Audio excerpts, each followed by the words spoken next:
Let's mount the engine to the chassis for testing.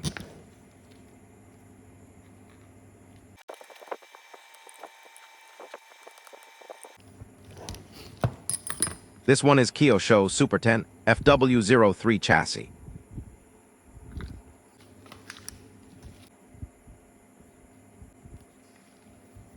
I forgot to record the first startup, and I let it idle first for about 5 minutes.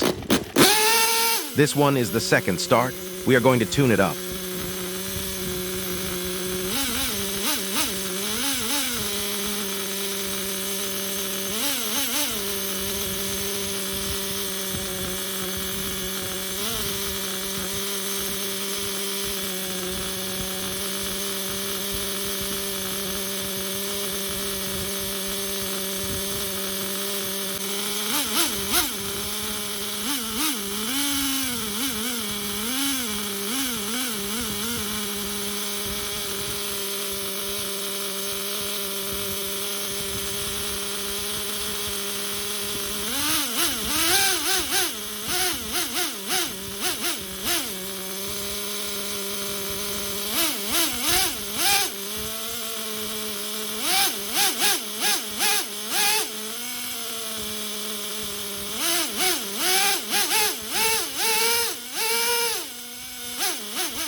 Thank you guys for watching.